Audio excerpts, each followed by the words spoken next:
Hey, it's C Sparky, 5 or 1250 AM, The Fan in beautiful Milwaukee, Wisconsin, as we live stream this bad boy of Curd and Long. Of course, you can download us wherever you download your favorite podcasts, including on that beautiful Odyssey app that you can download for free.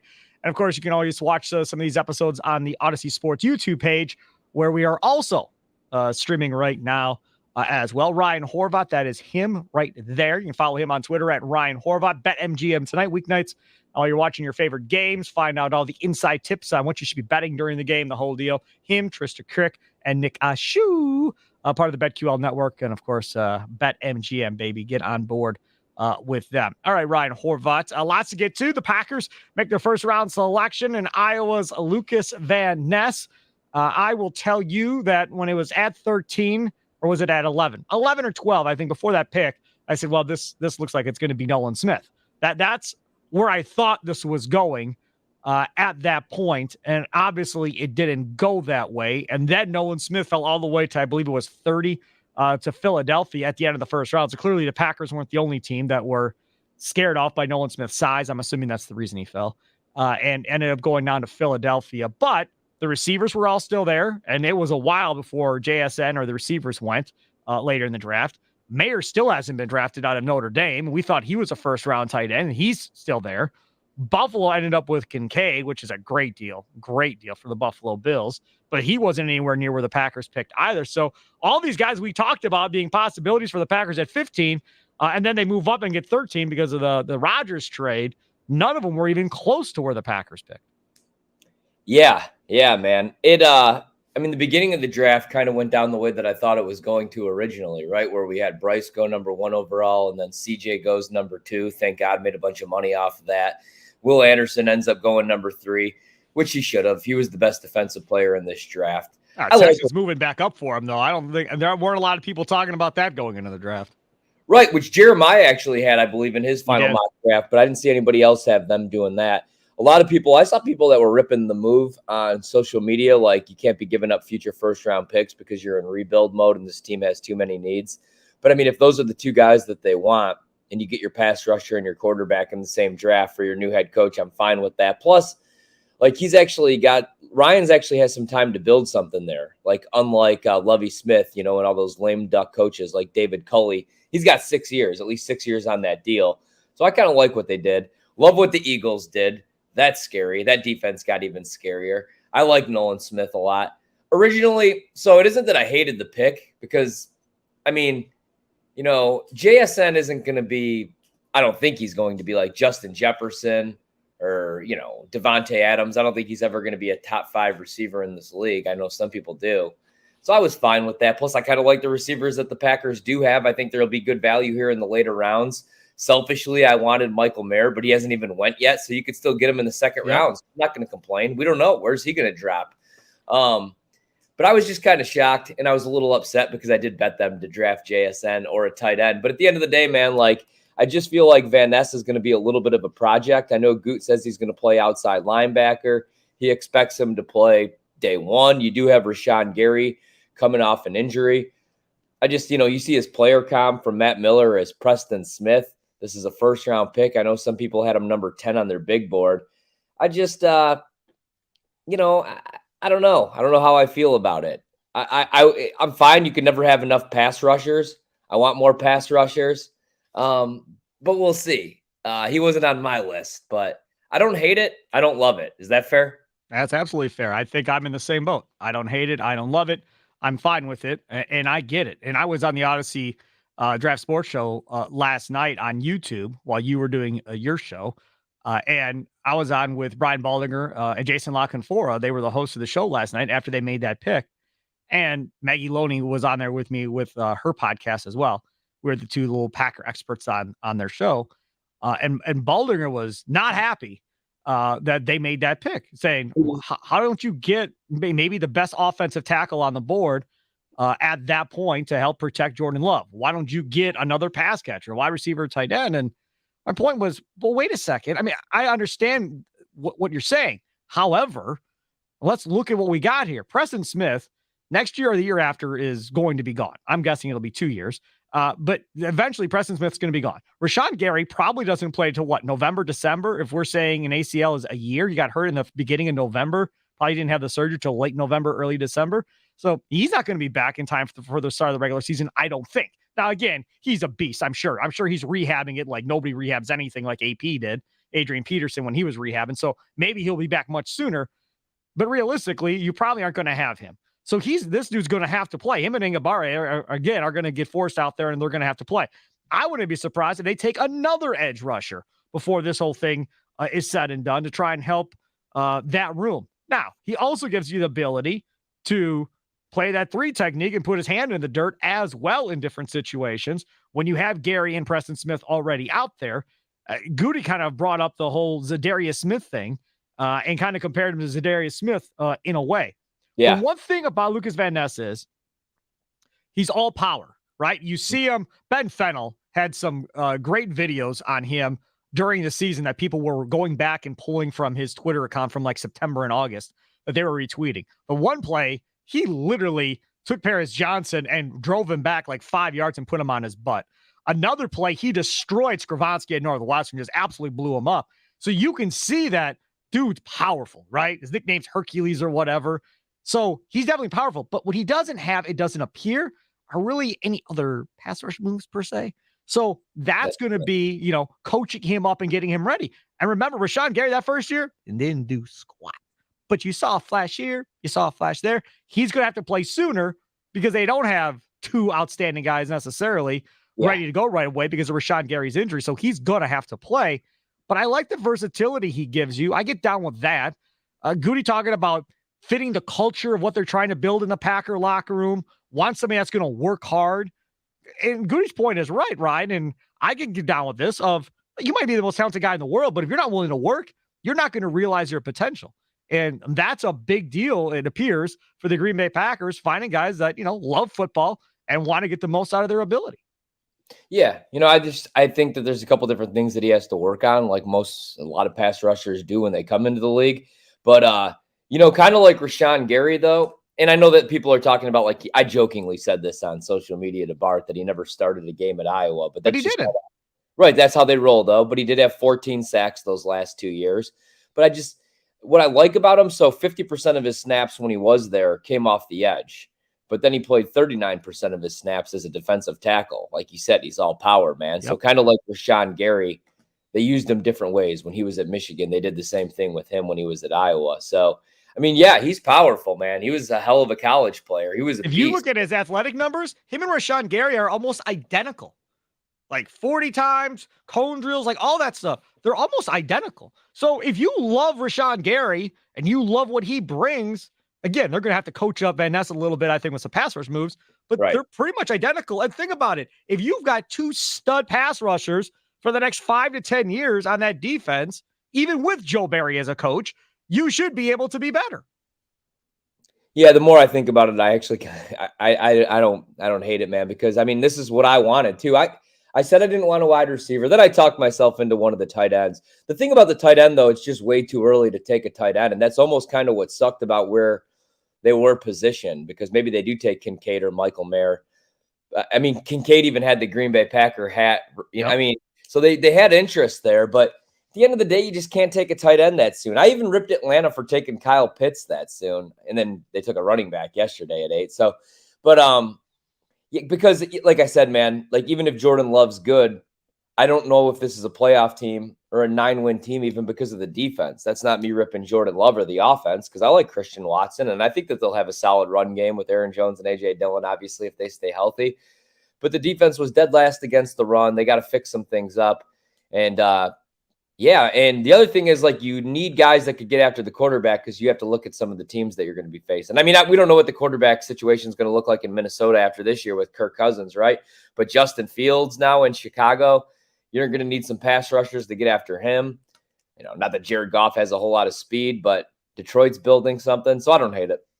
The other thing about this is Brian Gutekunst, that post-game or the post-draft presser round 1, was kind of brought up to him about all the drafting all these defensive guys in the first round. Like you just continue to do. I think it was 8 of his last 9 or something like that for the Packers, whatever, have been defensive type picks.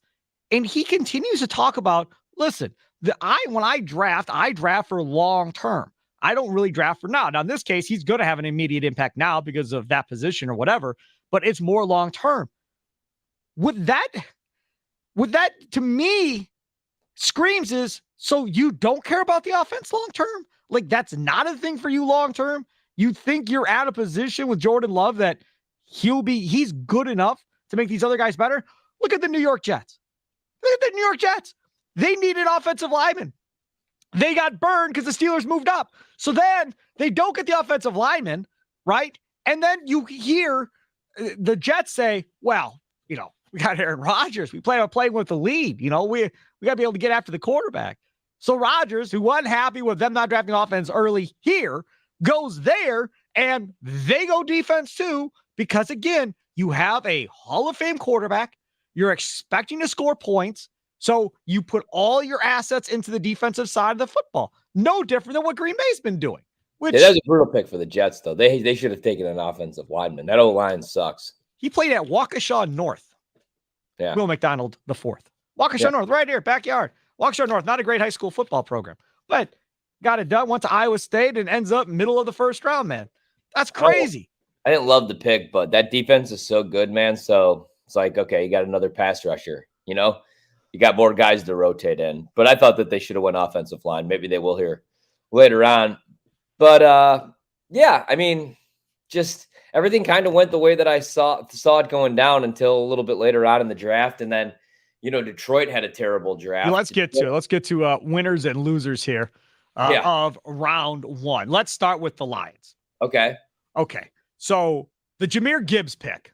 Now, before we started doing this, Kurt and Long, I believe it was Tom Pelissero said that the Lions were ready to take him at 6. They were going to take him at 6 to run back out of Alabama had they not traded back. They were going to take him right there ahead of Bijan Robinson because Bijan was on the board at 6 still. He didn't go to the Falcons until 8.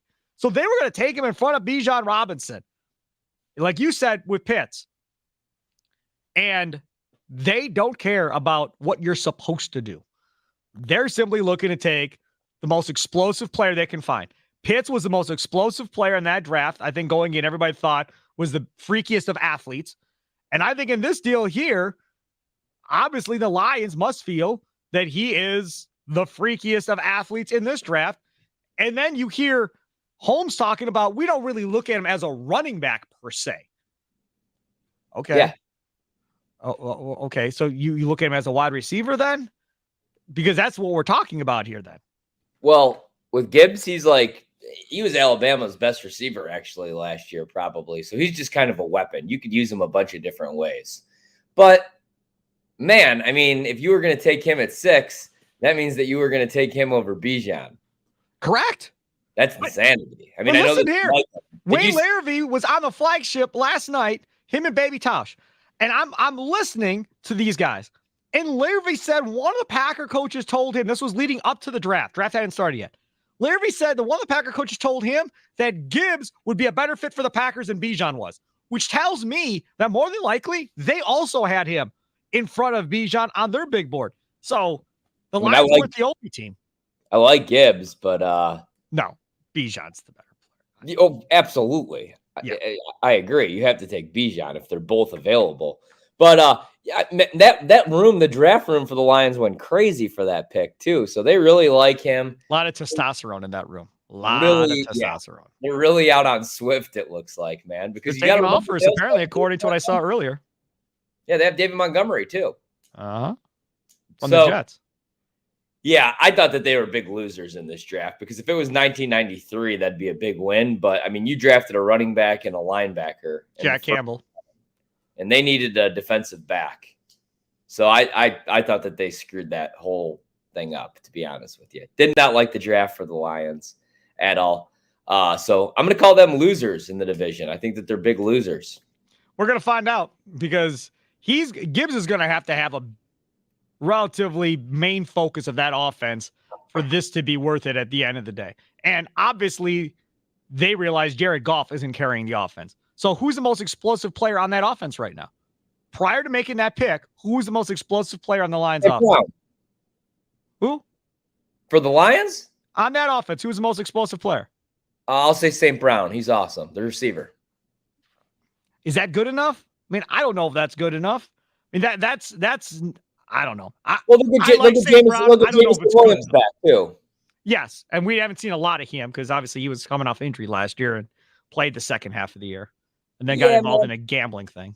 I'm not there with Detroit. I don't think Detroit wins the division. I think if they would have drafted the right way, I think that they probably would have. I think they may have screwed themselves last night.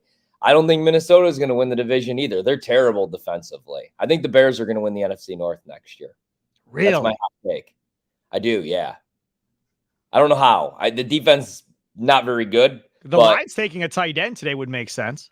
See, I like Justin Fields. My NFC North quarterbacks right now, if I had to rank them, I mean, Kirk's number one, unfortunately. Yep. But after that, I think it's Justin Fields, Jared Goff, Jordan Love, unfortunately. I think Justin Fields is going to probably overtake Kirk Cousins here in the next year or two. I think he's going to have a monster year. I mean, he's finally got weapons. I like Moore. I like Mooney as a 2, just not as a 1, and now he gets to be a 2.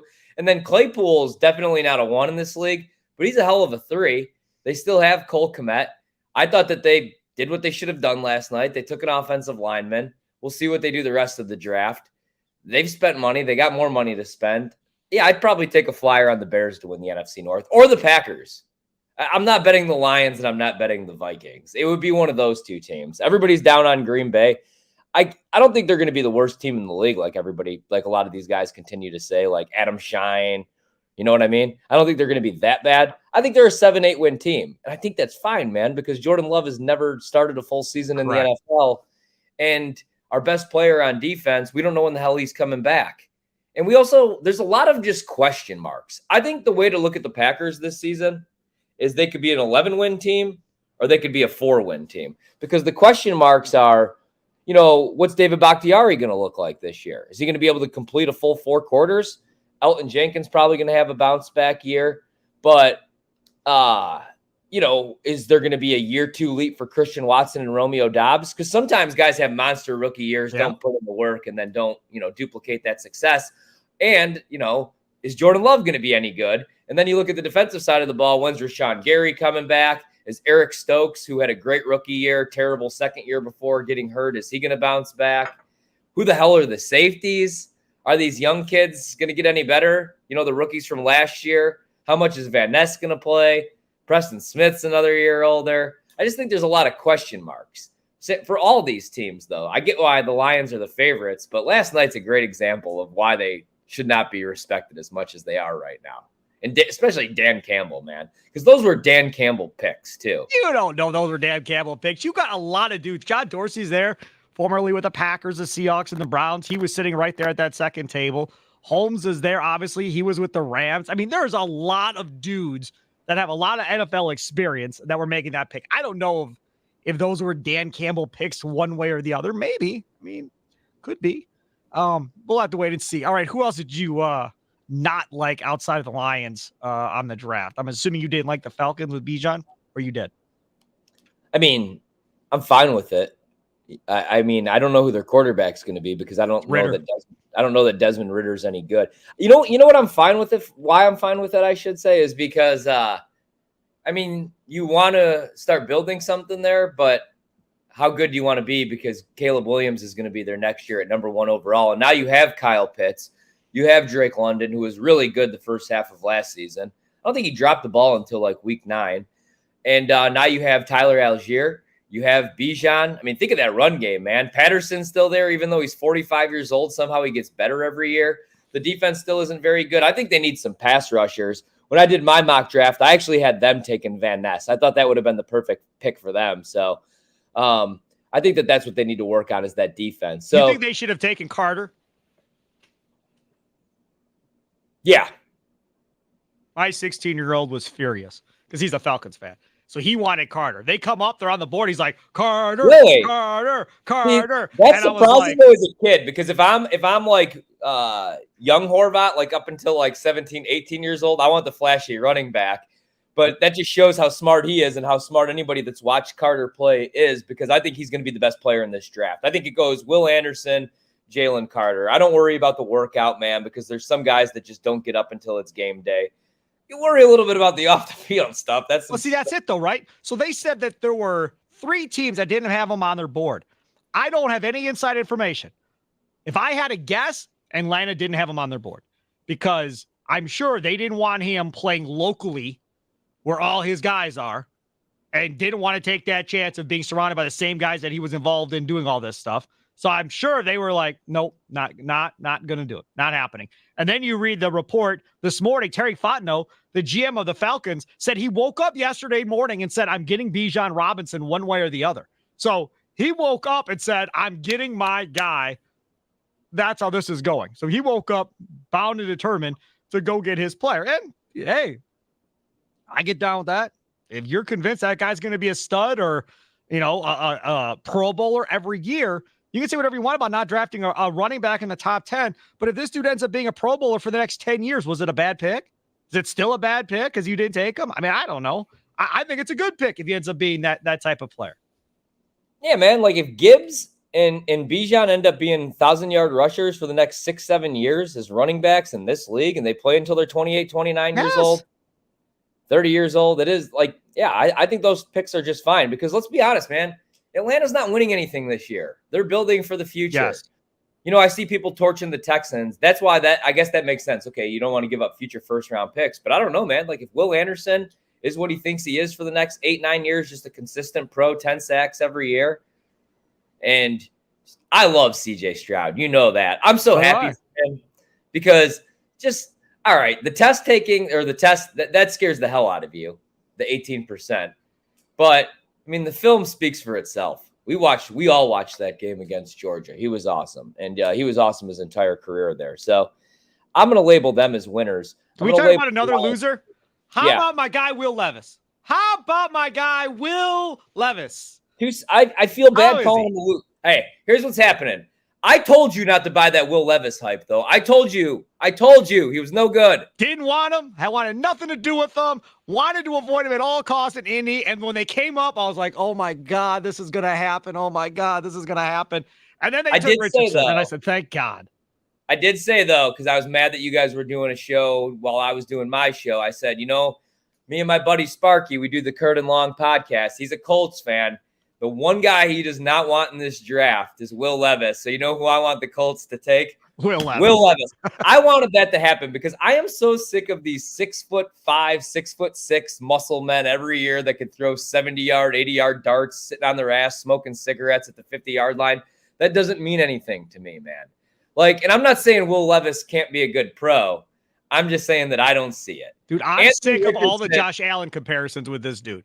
I've had my fill of the Josh. If he ends up being Josh Allen, then every team in this draft is going to look stupid because they all passed on him. Well, outside of the Dolphins, they didn't have a pick. But everybody else passed on him. Now, where's he going to go today? Because here's rounds 2 and 3. He's going to go somewhere today, right? So who's going to take him? Minnesota? Is Minnesota going to take him?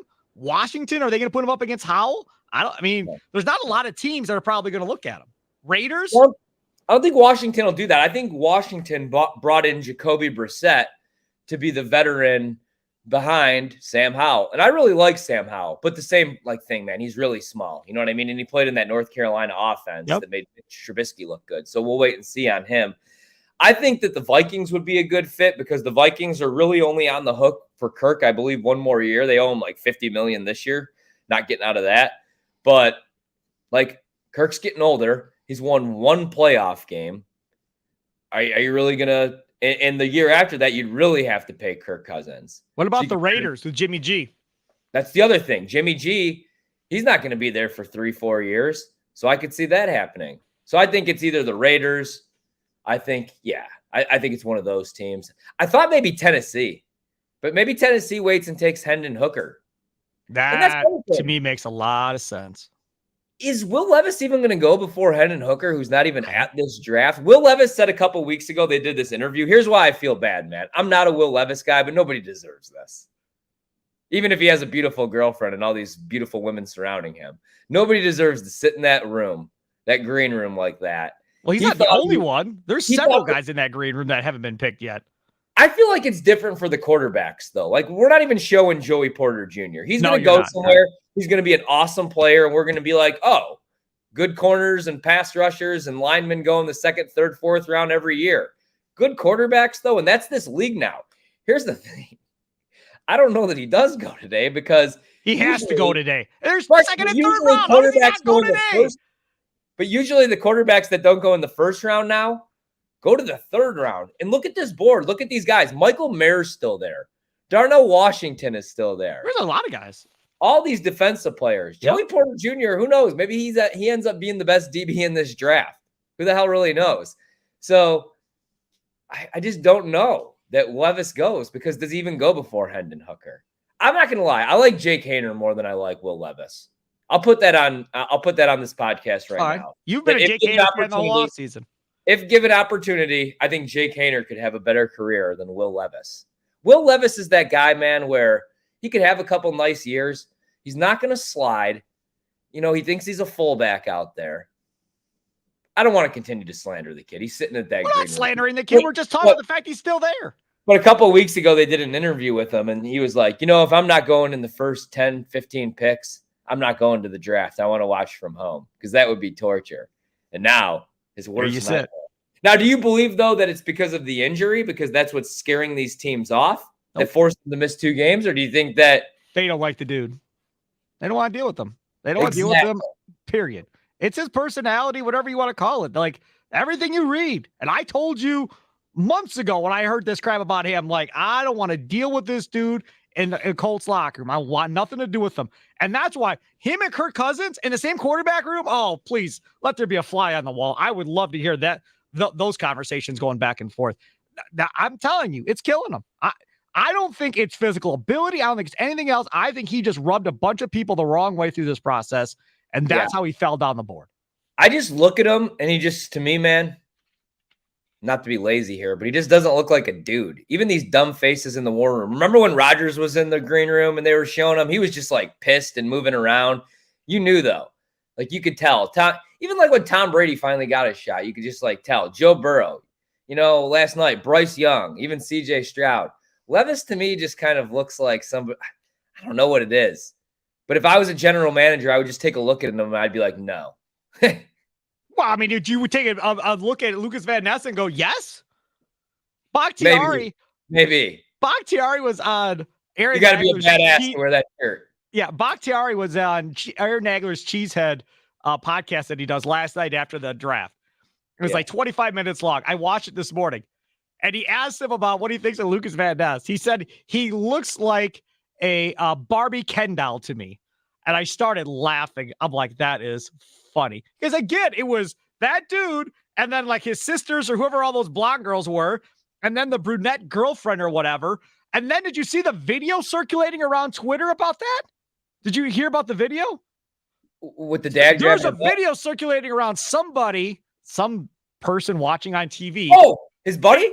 They showed his dad pats his girlfriend on the butt after he hugs her. Oh my God. I have actually, all right, so I did some research and I have actually a lot of questions, Spark. A lot of questions here. There's always that dad. Especially football player dads, man. Like we all like went to like, that would be the dad that would have the house parties and he could be like, you got to drink, you're just not driving home. Yes, you know what I mean? Yes. How he's tapping his girlfriend on the butt. So I did some research on that fine young lady. Her last name is Komet. Do you think that's the sister of Cole Komet? Oh, I don't know. I don't know too many Komets. But so my favorite part of the video and where I could relate to Van Ness and where I kind of like him. So he's got like his buddies at the party. He's having this big draft party. Did you see his drunk buddy? The knucklehead that jumped on him while he was talking to the Packers? Yeah, but we all have that friend. That kid had 13 beers. He's just so excited. Yes. His buddy, that's probably his like lifelong, like his like day one since they were 8 years old, 9 years old. That's probably his guy. And his boy just got drafted to the NFL. And he don't care about the girlfriend, the dad, the mom, the cameras. He just wants to hug his man. How funny is it too? I'm all in on Van Ness. I'm ordering a jersey. You think I'm kidding you? Go ahead. How funny is it that he's in Fontana, right over here in Lake Geneva? That's where they're having the party, Horvat. And he gets drafted by the Packers. A couple hour drive, boom, you're at your press conference, all ready to go. That was That was pretty wild. So, anywho, he's the most. I'm sorry, he's the most Iowa Green Bay Packer player ever. No, got the blonde hair. Oh, he was watching the draft party where Bill Michaels has the cigar dinners. Like, where the hell was he at? You said he was like where? He was in Lake Geneva, right? No, right here. It's like a half. What? I thought he was in like what town was he in though? Fontana, which is a town that surrounds Lake Geneva. It's right there. Fontana. Yeah, he called it Geneva Lake or whatever, but whatever. It's in Lake Geneva. So Fontana's right there. So that's where apparently they all were hanging out and watching the party or whatever. So we'll have to wait and see. Yeah, but the getting back to what we were talking about with Levis, him and Hooker. So we'll see which one of those two guys go first. Coming up later tonight. Again, draft starts at 6 o'clock. 2 picks for the Packers in the second round, pick in the third round. All right, Ryan Horvath, wish list time. What are you wanting the Packers to do here in the second round and third round coming up tonight? Yeah, I want Michael Mayer now that he's still on the board, or a tight end. If Darnell Washington's there, because, I mean, who's on the roster right now? Mercedes Lewis isn't going to be back. Tunyon's not going to be back, so it's Josiah DeGuara. Even if you believe in Josiah DeGuara, you can't roll with just one tight end. And so I would want a tight end. I mean, Michael Mayer would be great. I don't know why he's slipping in this draft. So if he's not there, Darnell Washington, maybe you could take a look at Musgrave. I don't like him as much as everybody else, but who knows? I mean, in the right system, he could be a good pro. So I want a tight end. A slot wide receiver would be nice. Some of these guys that are still available, I would love Hyatt if he continues to fall. I wonder because, the Packers like these taller, speedy wide receivers, but I would love like a gadget guy for the LaFleur offense. Somebody that's like actually a threat as we talk about this on this podcast. Like, Tyler Irvin, like coming, but like somebody that could actually take a jet sweep for 10, 15 yards, catch a couple balls out of the backfield, move into the slot. I want a gadget guy for Matt LaFleur, a real speed guy for Jordan Love. Keep adding pass rushers. I'm fine with that. You can never have too many offensive linemen. I wouldn't hate another tackle, especially just because I don't trust David Bakhtiari to play all 17 games and all 4 quarters in all 17 games. But number one on my wish list, man, if you can move up or if he's still there, I do think Michael Mayer is going to be an awesome pro. I think he's going to be an all-pro, a pro bowler, just really consistent.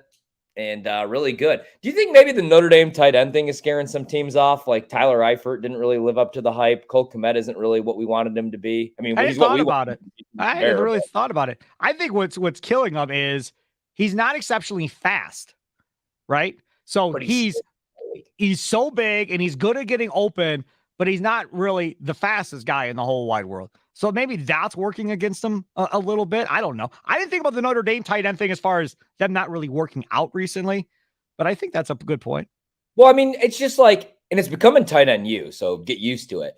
But it's just like, we do the thing like, oh, what Ohio State quarterbacks ever panned out? What Oregon quarterback before Herbert has ever panned out? We used to do it with Alabama quarterbacks. So I don't know. I think he's going to be a really good player. And now that Aaron Rodgers is gone, I need a new favorite player. So selfishly, I want it to be him. I would be so happy with this draft if they were able to land Michael Mayer. And I'd be happy with Washington too, because I think his player comp's Mercedes Lewis, man. Sure, he could be Antonio Gates because he's 6'7", 200. He's more athletic than Lewis is. Yes. And that's what I'm saying. But man, he's going to have a 10-year career because he blocks. And another guy that didn't start really. So I would go with Van Ness. They just have way too many. Yeah, but that's it. Yeah. But I mean, I'm just saying.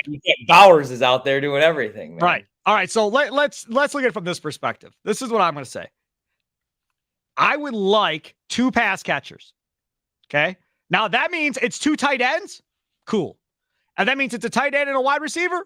Cool. But between second and third round, I want 2 guys that can help Jordan Love going forward. That's what I want. Now I have a little bit difference of opinion here on my other guy.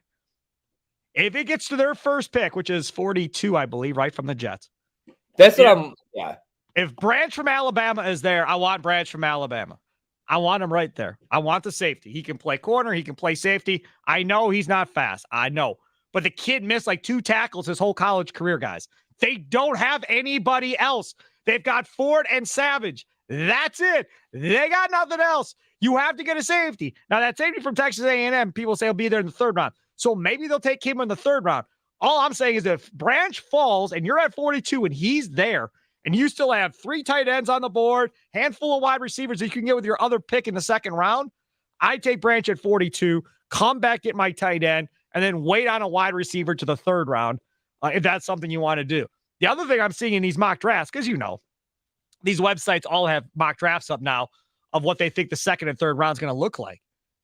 A lot of people, Ron, have the Packers taking an offensive lineman here in the second round. A lot of people have them taking a guard center with this pick here. I've seen Tippmann from Wisconsin being taken, and two or three other guards as well penciled into the Packers here in the second round. I guess I would be surprised by that because Elgton Jenkins obviously is at left guard unless you think they're going to move him back to right tackle.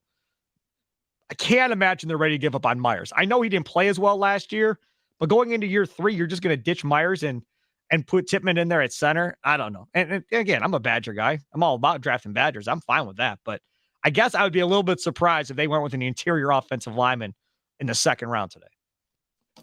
Yeah, I wouldn't be surprised at all. You would be surprised? Yes, I would. They've been drafting offensive linemen, like a bunch of them. Plus, they had the guys on the practice squad they didn't want to lose. Players. Huh? Yeah, that's because Goot doesn't hit on any of these picks, so he has but you've got Zach Tom should be your right guard if you don't like Runyon. Your left guard is Jenkins. Bakhtiari's at left tackle. Myers is at center. If anything, you need a right tackle unless you're going to roll that dude on the practice squad that everybody likes. No. But otherwise, you need a right tackle. They're drafting Michael Mayer today. Or Michael Yash. Mayer. What?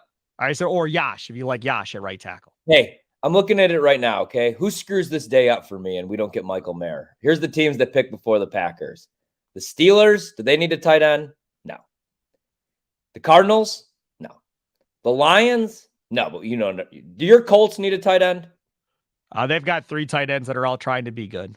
Is Mo Alley Cox still there? They need to take a damn wide. Yes, he's still there. The former basketball player. They need to take a speed wide receiver to put with Pittman. That's what I want for Indy. They'll probably go offensive line.